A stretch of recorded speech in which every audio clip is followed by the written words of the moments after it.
Welcome to the Women on Wisdom podcast, bridging the 123-year gap for equality, one woman at a time. I'm your host, Sandra Boyd. Here's the stark truth. We can no longer depend on governments, political institutions, workplaces, or even women's groups to lead the change that's needed.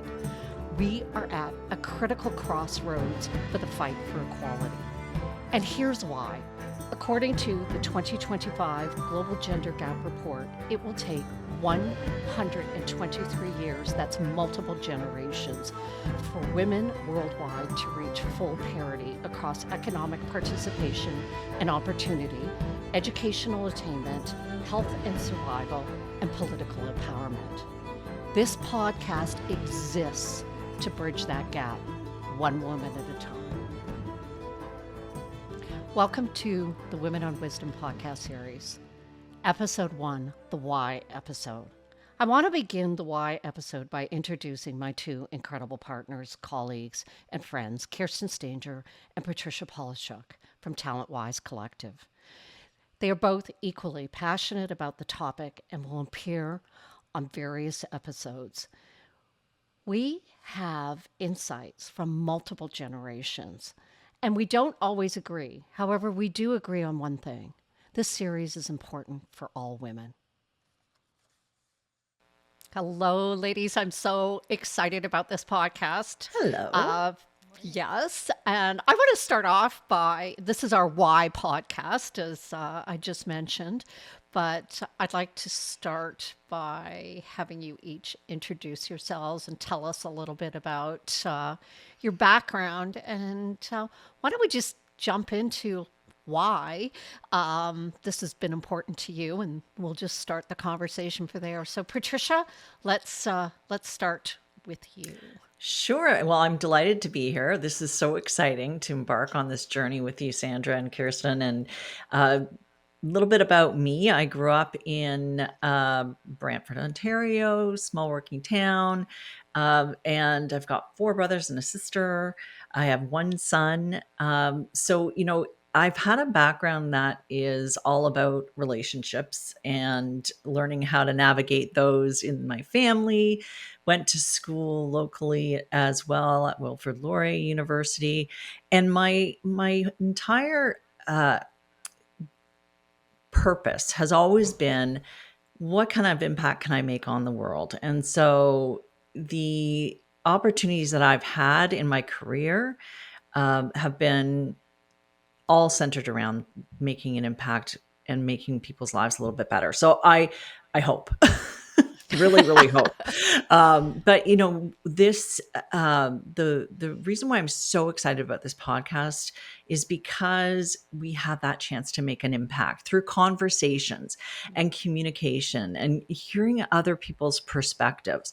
I've been fortunate I feel like I've had a privileged life in that I was able to go to school. I was able to get a job and work in a field that I loved. And I really want to be able to give back now. And so this is exciting for me to be a part of this in some small way to contribute. Wonderful. Kirsten. Oh, thanks. Well, I'm also super excited to be here, although I would say never in my life would I have ever expected I would be on a podcast. So thank you to Sandra for pushing me outside my comfort zone. And if, those of you could see me, I'm drinking from a Wonder Woman mug that my kids gave me years ago, which now I'm not even sure whether that's, sexist or not. I'm not sure, but I don't, not in my book. We're Wonder Women with everything that we do. Well, that's true. It's just the outfits and stuff that went around with it. So much like Patricia, I mean, we have different sorts of upbringings. I'm from Montreal, have spent most of my life in Toronto, grew up in Liberia in West Africa. So I've got some different perspectives having grown up not in Canada. Which would love to be able to talk about and share more about at another time. My career also, I went to UW, so very close to Patricia, and to U of T. My background, psychology, was based on wanting to make a difference in people's lives. And when I ended up going into consulting and coaching and some of the career transition and career management coaching, for me has always been about having that impact, one person at a time that I felt I could. For me, there's lots of more that we can get into in terms of what has happened that makes us even more impactful for me and my situation, but we'll cover that as we go. Well, I love it, but I think we should talk a little bit about our journey of meeting each other because we've been hanging around, I don't know, 20 plus years, and we are from three different generations. Some may call it And stalking. so do you want to tell us about Who's your stalking who? career? Exactly. Well, you know what, I think when you find good people and you enjoy working together and you see the value in the work that you do, you don't want that to stop. So No. for me, it was a no-brainer to be able to continue working with Sandra. I'd worked more with Sandra than Kirsten because we were in different locations, but I had no second thoughts about opportunities when you presented them to me, or I came after you and said, "Hey, what are you guys doing? Can I come?" Well, And that followed us for 3 companies. Yep. it did follow us through three companies. And I think, the three of us we've seen the good, the bad, and the ugly along the way. So when you find something where you're feeling supported and cared about, and there's authenticity and integrity and just collaboration dynamic, you want to hang on to that, like you said. Absolutely. You don't want to let that go. And I feel that sometimes I've had that I've had it in lots of different variations and different groups and everything, but we've certainly, after 20 years. So your thought, you're the youngest, Kirsten.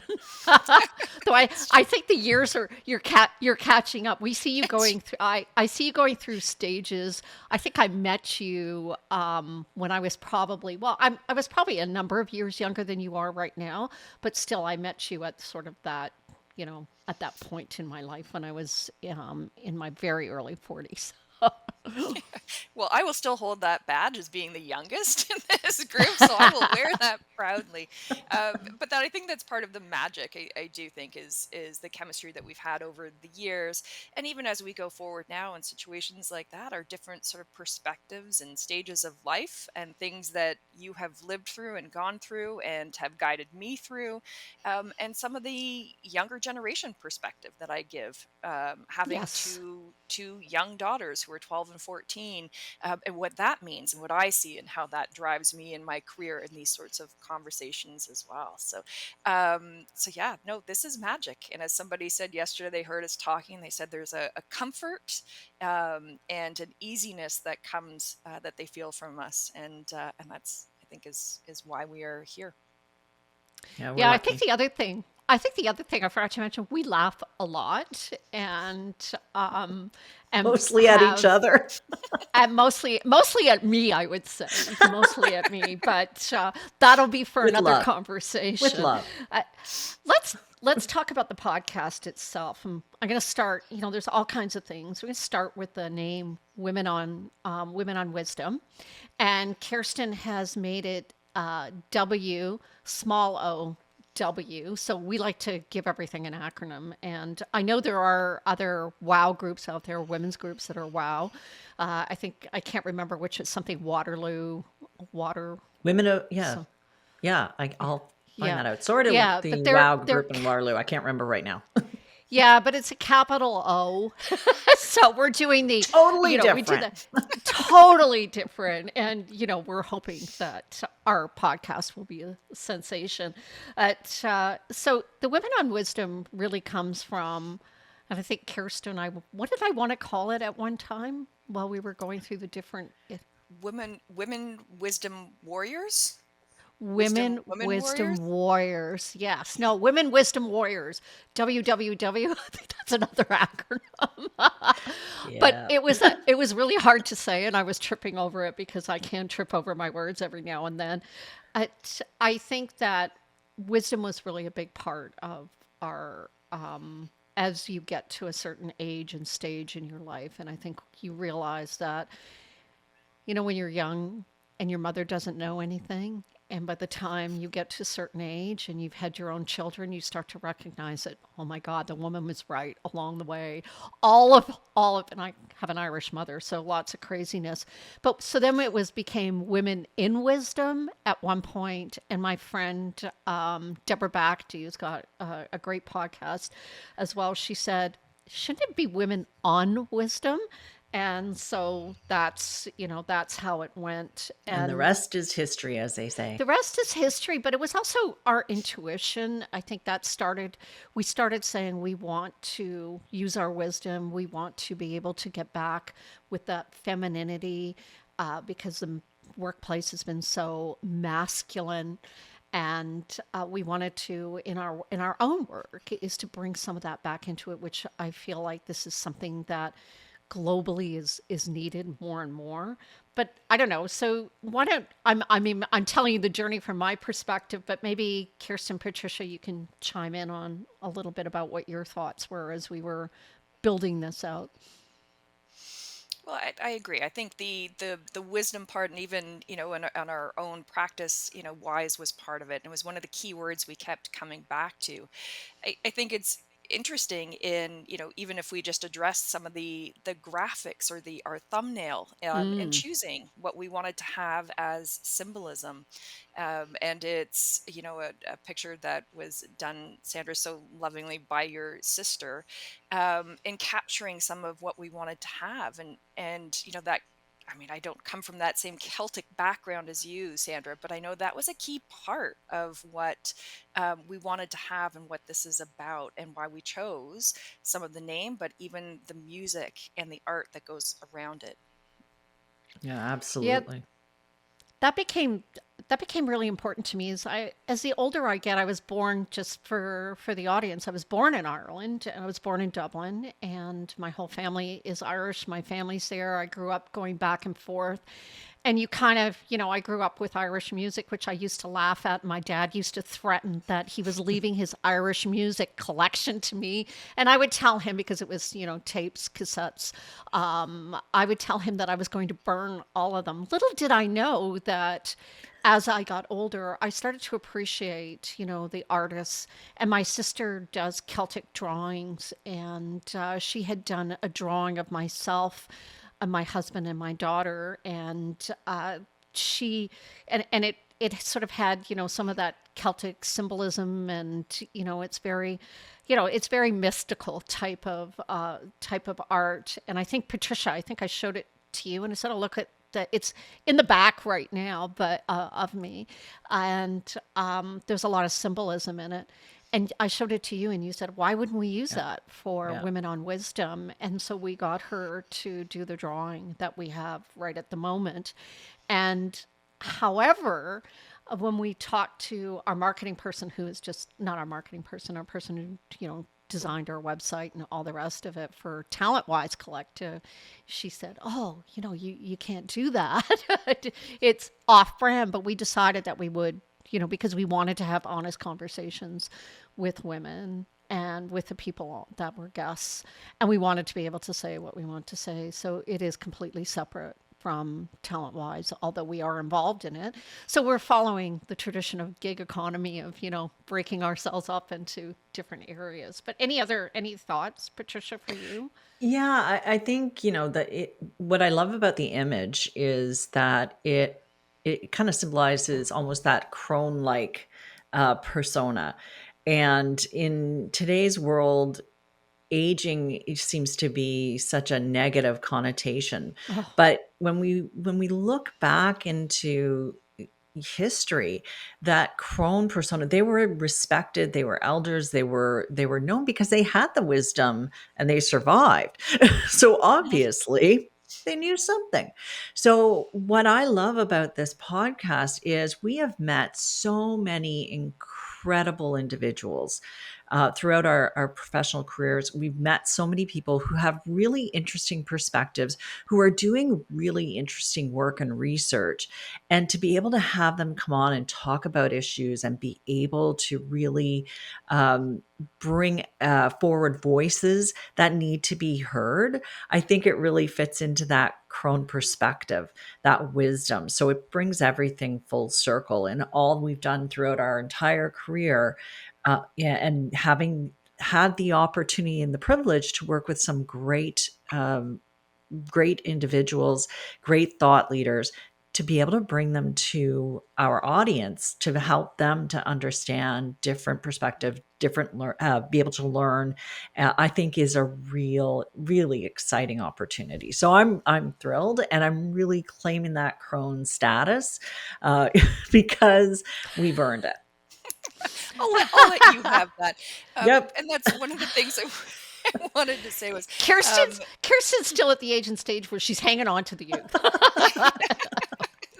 you can claim that. I'll just claim the youngest. You can claim the crone. Yeah, there's no Um, video filters on this, so I'm claiming it. I can't hide it.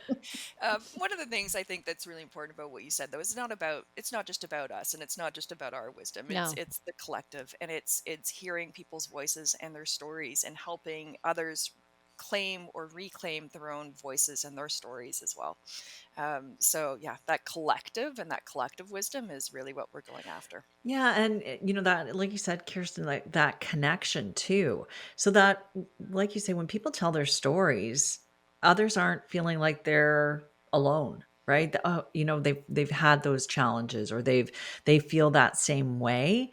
And so I think that's a big part of it too, is giving opportunity for connection through stories from people who have unique experiences and perspectives. Mhm.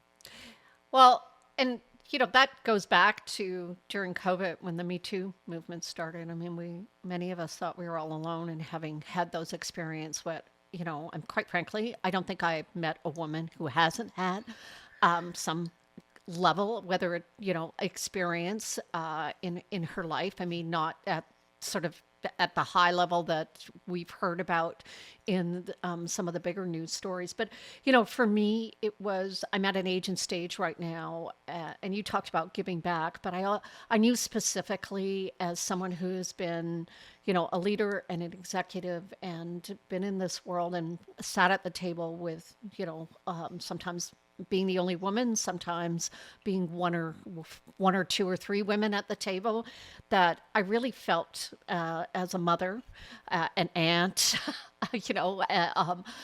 a guide, a mentor. I wanted to give back to the coming generations and to women of my age, that opportunity to age in a certain way and to have a voice. And those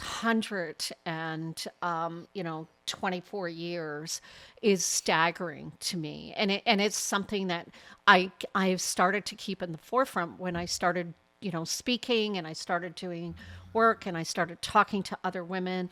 And, as I've mentioned before, it's generations before we have equality.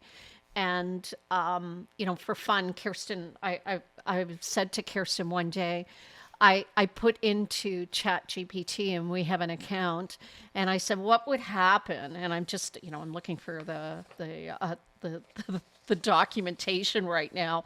What would happen if all the women around the world stopped in protest one day and just stopped, gave up caregiving, gave up working, just sat and said, you have to change. You're going to have to change the world, but only for one day. What kind of impact would it have? And it came back. It would be so profound and multifaceted, and it would include global economic disruption, and it went, highlighting unpaid labor and care work, and it would have an impact on societal and cultural reflection. And it would absolutely, if women stopped for one day in protest, it would definitely be a change catalyst. And it would create a lot of empowerment and awareness. And so, although it was a fun question to ask, but it also makes you think, those years as they're at right now, 124 years. During COVID, they were 134 years. And so, and according to the World Economic Forum, which is where we got our stats on this and where it all began, Kirsten and I have been reading this for, I don't know, maybe going on 10 years. The one thing that we discovered is if the economics go down, meaning there's any kind of disruption, which there will be, and there's going to be as we sit today. The markets, with some of the changes, the markets are going to be impacted by that. It also impacts women. During COVID, most of us, many women, young women, had to take care of the cleaning, they had to take care of the education, they had to take care of the shopping and the cooking and all the rest of it. And then the women that were impacted were women that were very marginalized. And we all have, if you just have to look around, because we all feel, oh, well, I'm doing really well. We're sort of the privilege that we've been leaders and we work in consulting and all the rest of it, but you just have to look around your community and there's marginalized women who, during COVID were working in hotels and restaurants and everything, and their jobs were gone. And they've been impacted retail, they've been impacted for years and years. So it became, it's almost, I feel like I've almost, have made this as a forefront of what can I give back in these, at this age and stage of my life. But part of what I need to give back is use that what I know to be true of my own experiences and the women that I've met along the way, and the stories that you can't tell in the corporate world or that you keep under the rug. But I just want to ask you both because I'm a mother. I've got two grown children, and I've got a granddaughter, but I know some of the experiences that impacted me. But I'd love Kirsten. Why don't you talk because you have younger children? Tell us in your family life and your career, why this is important to you. Mhm. Well, I think one of the things that's interesting, if I go back to young me, fresh out of school, one of my first jobs was working for an organization called Catalyst Canada that does research and advisory services or consulting services on gender diversity in the workforce. And since then, it has expanded. At the time, that was sort of the focus that was there, and so now they look at broader types of diversity. And as a young person coming out of school, I was so thrilled to join this not for profit that would be working with large organizations to assess, the status of women on their leadership teams and on their boards. And so this was over 25 years ago, or I guess about 25 years ago. And it was interesting to me as I reflected over the past couple of days was over the period of 2 or 3 years that I worked for them, how much work we did working and doing these consulting projects and gathering the research to feel like, and then at the time it was binders. So, we put together binders I of remember. of our results and our reports, but feeling that they got shelved, that they were interested Yeah. in looking at it, and didn't go anywhere. And that sort of at that point I decided to move on and do something else. And so now later on in my career, come back and seeing different types of research and realizing, well, how far have we come in 25 years, for somebody who became a little bit disillusioned early on. How much progress have we made? There's been some, and of course, I always want to celebrate some, but there's still so much more to do. I've also been, so that was sort of just as a young Kirsten getting out there. Of course, in those 25 years, I have had two children as well, two daughters. I have stepped in and out of my career. Which is something that many women face as being primary caregivers and decisions we made in our family. So I have so many different perspectives of what was like and how it felt to step out and to come back in. And you're right, Sandra, I think we're very fortunate, and I've been very fortunate that you were a key mentor and supporter and champion of mine that allowed me to step in and come out and play many different roles, throughout the past 20 years. And then of course having, two daughters who are 12 and 14, there's this additional perspective for me in hearing things about, what they see now in, mostly getting their news through TikTok, but still being much more aware, I feel, than I was about what's happening. And with the political landscape and what is happening and the role of women and women's rights. And so I feel even more passionate now around helping them to understand that the way things are, or the way things always have been, are not the way things always need to be. And a funny little anecdote before I pass it on, Sandra, you laughed, and we both laughed because Berkeley, my 12-year-old, was having her grad dance, and one day I said, "Are you going with anybody?" And she said, "Ah, no, no. The boys made a pact and they signed a contract that they were not going to ask any girls to the dance, so nobody did." And I said to her, "Berkeley, it's 2025. What do you mean you can't? Like, can't you ask a boy to the dance if you want to?" And I realized that that reference of even saying is 2025, she has nothing historical to base that against. So for her, it meant nothing. I was trying to empower her and say, look, things have changed. And maybe they haven't, right? So Sandra, you and I sort of laughed as a simple example of, okay, no, I need to make sure she knows that she has more power and can break the mold than things have been done in the past. Oh yeah, I thought that was a great example. I mean, this young girl, she's, she doesn't think that she can ask a boy to a dance. So I feel like we have to do a ton more work. But I can't help but think right now what we're seeing after COVID and all the work that went on in DEI, and now it's being scrapped. Just like you mentioned that, the projects that you were working on in Catalyst, because I remember Catalyst, like it was a place you went to look at the stats for women back in the day. And if we can't get equality for 50% of the population, how are we going to get equality for all the other groups that are coming alongside us asking for that same opportunity? And so there's so much work to be done, along the way. And women got Yeah. to lead this. It's interesting though. What I find just mind-boggling is that women are graduating from post-secondary more so than men. And yet, so we're highly educated, yet the positions for leadership are still, the numbers don't reflect our representation in the marketplace. So we've come far in terms of, as Kirsten was saying, some areas, but yet there's still so much more work to do. And when you look at the fact that women are graduating from post-secondary, they also have, in many cases, not all, but many cases, huge debt. So they're graduating, they're getting into the marketplace, but yet they are unable to gain equality when it comes to pay to be able to pay down their debt. So they're even further behind because they can't catch up.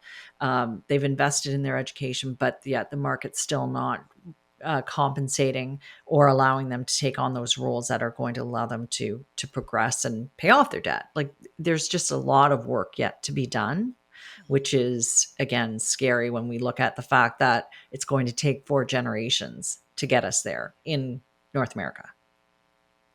Yeah, and I mean that goes to the World Economic Forum report and some of your, what were your aha moments when Yeah, that just came out for 2025, and yeah, that there was was mine. like, yeah, that definitely was one of them, but also, we think about, we're so advanced in North America, and we're doing like we think that we're all that, and we really aren't. So we're not even in the top 10, and it's the usual suspects in the top land: Iceland, Finland, Norway, Germany, Sweden. I'll have to say the country that I was born in has come a hell of a long way because they were not there. They weren't there Mm. 20, 30 years ago, but they're number 10. But Canada is number 32 and the US is number 42. And so we have a long way to go, and it goes back and forth. So I'm just wondering what your insights were. Kirsten, you want to talk a Mm. little bit about that? Yeah, well, and I do think it was enlightening, right? To know and to recognize, that we have done well, and we're ahead of many other countries, but the growth and the index and how it's changing is primarily driven by lower income groups, and so there's not been as much progress in us. So even though we are ahead of some other countries in areas, we haven't made the same kind of progress over the years, and that it does go up and down. As we were talking about, is that before COVID it was 134 years, or during COVID 134 years for women to reach parity. Now Yep. it's gone down a little bit. In some ways, some of the commentary is that some of the jobs and going virtual enabled women now, and why it's gone to 123 years is because technology and the way of working has enabled women to be better balanced, that they can work more flexibly. But Sandra, I think you mentioned the other day as well, is if there's more economic disruption, what happens? I'm more likely to be the person that has to step back again, from COVID to make sure I'm looking after kids or covering other things and whatever happens, or be the jobs that go, the ones that don't remain. So yeah. I mean, I think it's interesting to take ourselves off of a pedestal and think about, well, even though we've done well some ways, what it's not enough, and what more can we do? Yeah, I just want to remind the audience what the benchmarks are for women worldwide to reach full parity. It's based on economic participation and opportunity, educational attainment, health and survival, and political empowerment. And Patricia, you mentioned the educational aspect. More women are getting educated around the world, and basically but they're not getting the opportunities for the Yeah. jobs afterwards and for the high paying jobs afterwards. And so someone mentioned to me, they thought, I can't remember the name of the individual right now, but there's a report that came out and she wrote it and she said that women in countries where they're not allowed to have education and they're kept back from having a voice get Alzheimer's and dementia much earlier in life and have a bigger population because of what happens with their brain. And I don't know all the science around it, but I was just talking to someone and she said she was going to send the report to me. So that may be somebody to get on the podcast who did the study. And I thought that was, oh, wow, Hmm. not having a voice, not having the education. And although we are getting all of the education and the opportunity for education, as a matter of fact, there are more women graduating from, sciences and engineering and all the rest of it right now than there ever has been before, except for they're not given the opportunities. And we're not giving the opportunities politically. If I think about even in Canada, in the boardrooms, there's only 32% of women. And I love how financial institutions love to talk about how great they're doing. You're not, because, I don't think you are. You could do better. You're leading this country as far as business goes. And if you're a black woman, that falls, or a woman of color, or that falls to, it falls to 6%. Mhm. Yeah. Yeah. And I don't think we have the time to wait on this. No. It's the research has shown if women are doing well economically, everybody is doing well economically. It lifts everybody up. So, it only makes good economic sense to to have women given opportunities to lead, to be involved, and to be part of the system, as opposed to outside of the system, not participating, and it just is not good for anyone, especially women, but all.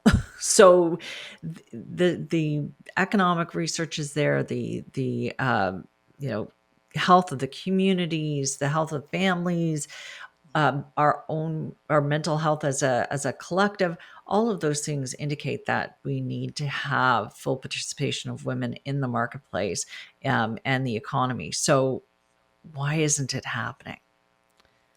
Well, and I think many of us are waiting for somebody else to do it for us. So, it goes back to we can't rely. We have to do this one woman at a time, and every woman has to participate, and we have to understand what our role is in blocking our movement and working together. Maybe we do have to do a sit-in for one day, but I guess that's I'd love to ask you. I personally have made many mistakes along the way in my career. And as a woman who's undermined other women and has been undermined so many times, but I just like to give you some examples, and I'd love to hear your examples as well. Is that in meetings, and sometimes, you've seen a woman get emotional because we're not allowed to get emotional in work. And Kirsten used to have a great name for me. She called me Boardroom Sandra because I knew that the best way to get ahead was never to show my emotions. Don't break down crying. That was one of my biggest fears, is that I would cry in front of men and, be seen as somebody who can't control herself, or, all of these things. I mean, God, we'll talk about what some of our favorite podcasts are going to be in a minute, and menopause, and that's probably going to come into it. But I think I've said things like, "Oh, did you, and I've said it to other women. Oh, did you see her resting bitch face, or what was she, menopausal, or is she on her period?" These are the type of things that we can do simple things. We don't all have to be doing research and speaking and, waving the flag or, going in marches, but we can do simple things to support each other and stop undermining each other. And it can start, in the neighborhood. It can start even the judging. Tammy Herman, she's going to be on the show soon. Talk about there's a story of me as a working woman. I had to, I wanted to work, but I also had to work. It was part of, it was part of if we wanted certain things in our life. If we weren't independently wealthy, and I remember standing at the bus stop and mentioning that I didn't know what was going on. Somebody said something about the school, and one stay-at-home mom said to me, "Well, if you were around a little bit more, you, you'd and be involved in the school a little bit more, you might know the answer to that question." And I remember joining the school parent teacher meetings and being involved in that all the way through to my daughter's high school, grade 10, and hating it. Not liking it, but I did it because I felt I was less than. So that's the kind of, we can stop it in the boardroom. We can stop saying these things at the bus stop. These are just little things. So I'm just wondering what you both have experienced, both as someone who's undermined and being undermined. Patricia, I know you got some stories. Yeah, I think the biggest thing for me would be just judging people in terms of, part of my role when I was a career coach was making sure that people were showing up in the best possible ways because they were looking for work and they were interviewing. And it was different times maybe back then, but I would be very clear that you have to dress a certain way, you have to look a certain way, you can't wear this, you can't wear that, don't, Oh, yeah. your makeup all. And now I look back on that and go, oh, it was that helpful, or was I telling somebody to be something they're not? And it wasn't it with, again, the intent um to to denigrate the person, but really to be helpful. However, I think looking through the lens now, and I would never say those things anymore. There's certain time, be tidy and professional, but not Own to your wear this style. dress or that, Yeah, like yeah. whatever. Um, The right makeup, the right hair. that's it, right? You don't want to Yeah. stand out. You don't want to be, have the distraction somewhere The else. right suit. Absolutely. So I think, that's where I kind of cringe a little bit.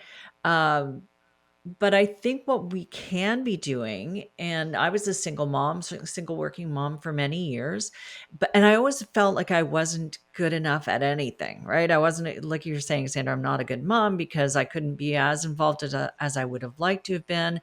I felt like I wasn't a good employee because I was distracted.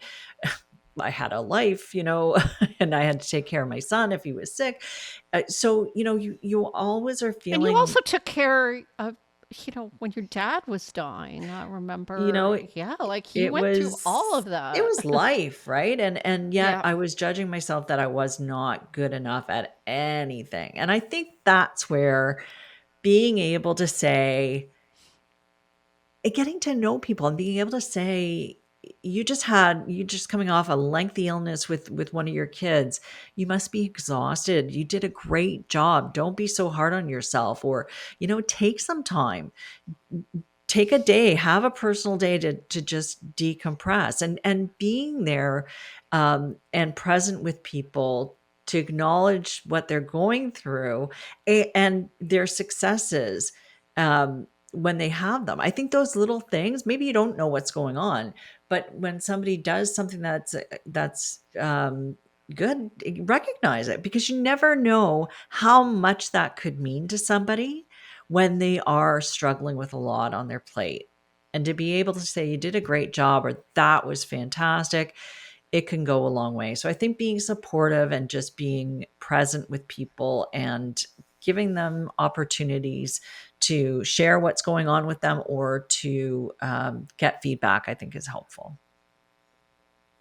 Or to ask the question, is everything okay?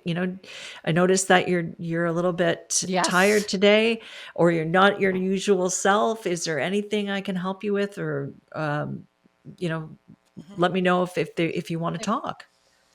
Yeah. Yeah, exactly. Kirsten, what are your, you know, Well, it's funny because I have a very clear memory again from early on in my career, where I was at probably one of the biggest profile events that I've ever attended, and that there was some very powerful people in the financial services world in Canada, but in Toronto as well. And I was 25 and so keen. And I'm not, always the boldest person out there to go up and introduce myself to somebody, but there was a CEO of a bank and I recognized who it was. And I, was standing there and, he walked by and I said, I would like to introduce myself. And, put my hand out. What I didn't realize, and I was so proud, I couldn't believe I'd done it. I think if I had had more time to think about it, I probably wouldn't have, but I did. And I felt so proud until about a minute later, where the leader, that I was there with sort of pulled me aside and said, Kirsten, you are here to be seen and not heard. And so that, yes, yes, like pretty much those exact words. And so that has always, sat with me in terms of, that, have I ever been undermined? Wow, that to me was very powerful. And I thought, this is contrary to anything I know or anything I ever want to be. And so it's been something I think I've been more conscious of throughout my life.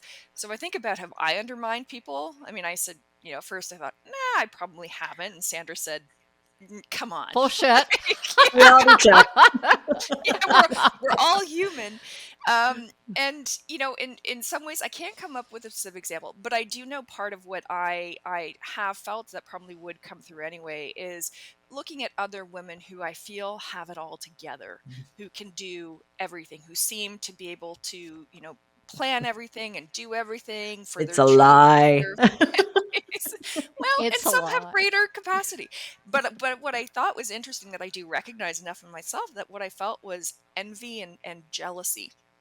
And so I don't think I've ever, sort of undermined, but I do think sometimes I have in those around those people, as opposed to stepping up to help them out, I'm like, oh, they got it. I can't do it. Right. And retract, which in a way is probably, in my style, more passive aggressive way of of undermining somebody. So yeah, I mean, different ways and different sorts of experiences, but yeah, that awareness, and especially now and going forward, right?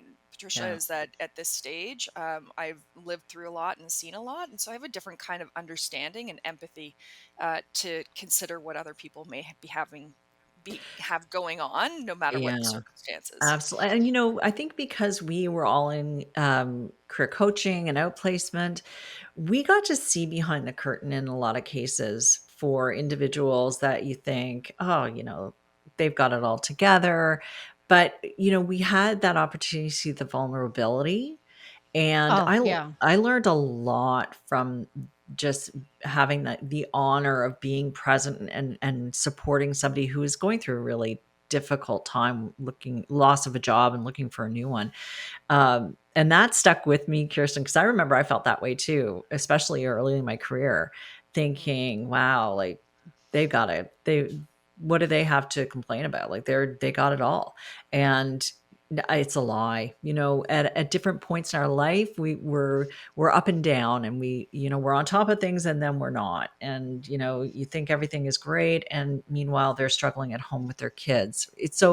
It's fascinating to know. So I'm going to share one story because Kirsten, you inspired me. I remember I was commuting to work. I had my son was very ill. He was in the hospital for a few days. He'd had pneumonia, um, and I slept at the hospital. It was horrible. And the first day back at work, my leader had come up to me and didn't even acknowledge that what I was going through or had gone through, or even asked, "How is your son doing?" And that gutted me. And it was that moment when I realized I need to be able to look for those signs and acknowledge when people are going through things, because I don't want to be that business person who doesn't care, who keeps everything locked away in compartments. And I know you've talked about that, Sandra, where we were Oh, told keep things separate and do not bring it into the yeah. workplace, what you're going through at home. And Yeah. I'm sure my leader was that's the way that she had lived her life and was trained, and God love her, she was in an environment where she was a pioneer for women in leadership positions. So, I have empathy for her as well now. I was really upset at the time. But yeah, that was a real eye opener for me. mhm, Yeah, I mean, I grew up with the belief system, keep, the Irish saying, keep yourself to yourself. And, you know, my dad, who was a great mentor to me, would say, like, when you go into work, you don't let them know what's going on. And I never did. I mean, up No, you until I never did. started to learn, this has hurt me. Like, it has hurt me, It's unhealthy. physically, emotionally, Yeah. and so much so that I remember one time, I'll tell you very quickly. One time in a meeting, my dad, who ended up getting dementia, and I didn't want to tell anybody because I didn't want people to judge me based on my what was going on in my very messy life. Then my dad was sick. He kept escaping. He was going home to see his mom, and he Oh, was on literally an Amber Alert. And I was getting, texts from my mother, and not from my mother, calls from my mother. I got a call from my husband, my sister, my brother, the police, because I was and instead of saying to everybody in that boardroom, and these are people I knew for years, I instead of saying to them, I have a personal emergency, I said, I have a client emergency, because at that time I thought that was more acceptable. It took me so long to really readjust my priorities and recognize my family comes first. But I was still in that stage when I thought, we all should keep our personal stuff at home. And I probably wasn't 100% empathetic. But once I started to move that dial, it really changed who I was. It changed the leader I was. It changed how I interacted and connected with people. But I just want to, before we go on to the next question, I want to put one stat out there that I thought was amazing. And I said it to a group of women that we spoke to, Patricia, you and I, International Women's Day, that full employment equity didn't happen in Canada until 1996. So those of us that were working in 1996, the guy sitting next to you, he had more rights than you did, and you probably didn't even know it. So it's amazing to me that the Equity Act didn't go into place till then. And I was working, and I know Patricia, you were working. Oh, Kirsten, yeah. you were working too, right? At that point, or you were just starting your career? No, you weren't. Okay, sorry. All right. It's okay. I was in an academic career at that point. It's good.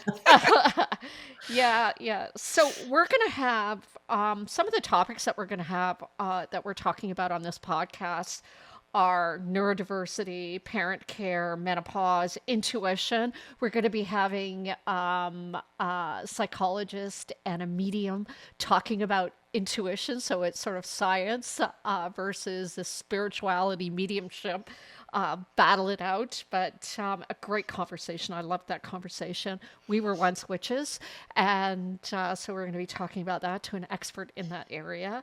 Extreme adventure, and I'm talking about not your regular vacation, ladies. This is a woman that goes off into deserts and follows tribes or migrating their animals from one desert to another and one location to another, and who's an incredible leader and does amazing things.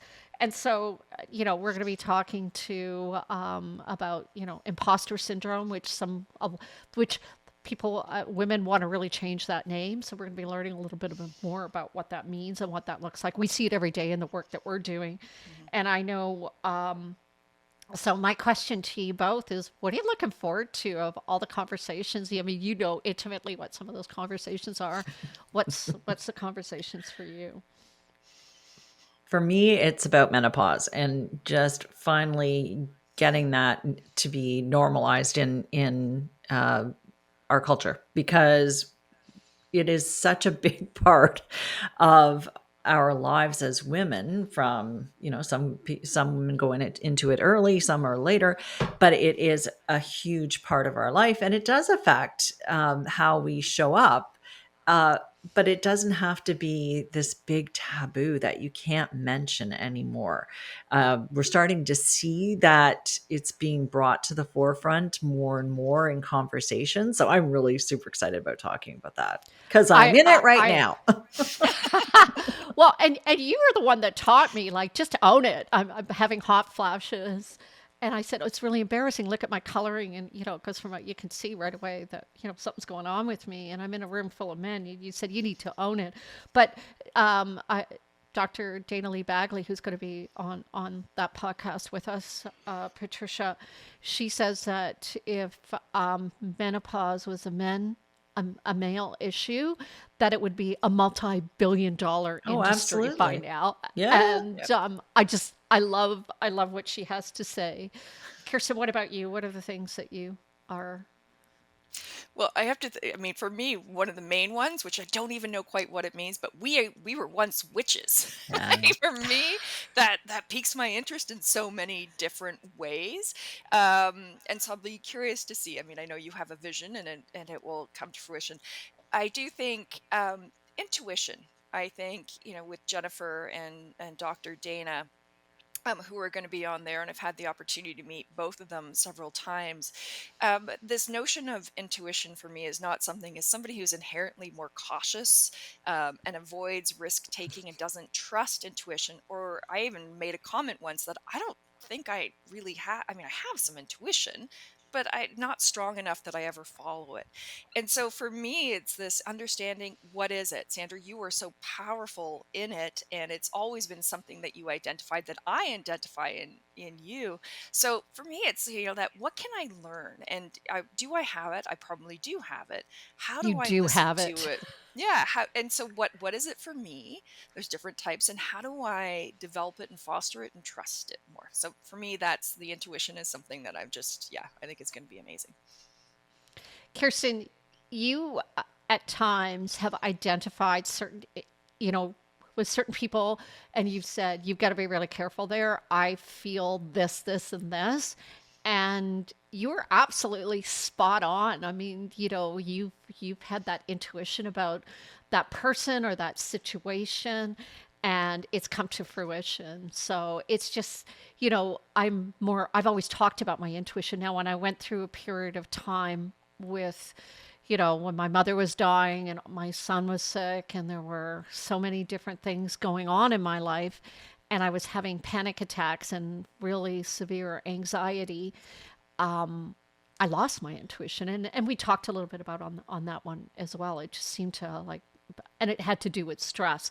So I think these are all interesting topics, and it just really goes back to, what are the small things that we can do in life? What are the things that we can do to support other women, to support the next generation of women, to ensure that there's not these situations in work where women are being undermined, or, as I explained, at the not the box office, at, at the stop sign waiting for my daughter's bus all those years ago, where we feel inadequate. And I always remember someone told me, the question came up in a meeting, can we have it all as women? And the expert who was in the room at the time said, we just can't have it all at the same time. And I thought that was beautiful. And I really, I recognize that in life, that you can have it all. You just have to recognize the different ebbs and flows of life in general. My last question to each of you, and how we end this podcast, is, how are you bridging the gap in life? So, Patricia, let's go with you. So what's really important to me is finding opportunities to give back. So where I can get involved in the community, I'm in between boards right now, so I'm looking for ways to be involved from a leadership perspective, or just even from a grassroots participation and volunteering in something that is supporting women and moving women and children forward. So that's the way I'm looking to bridge the gap. Excellent. Kirsten?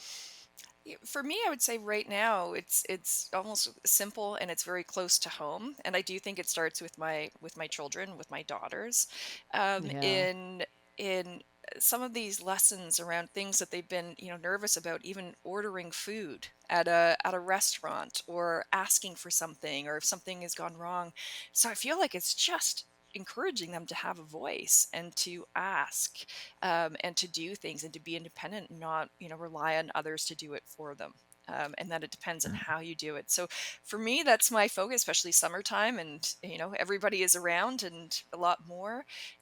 So for me, it's that grassroots at home sort of things that I'm focusing on right now. And then, of course, more as we continue to go through this podcast and other situations, it'll grow and expand.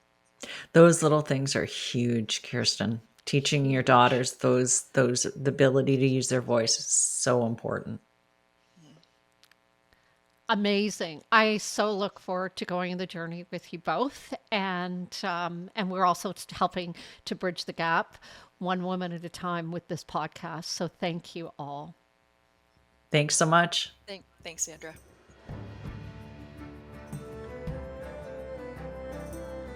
We are at a crucial juncture in history, and our equality is not a nice to have. It is now beyond negotiation. This is our future, our fight.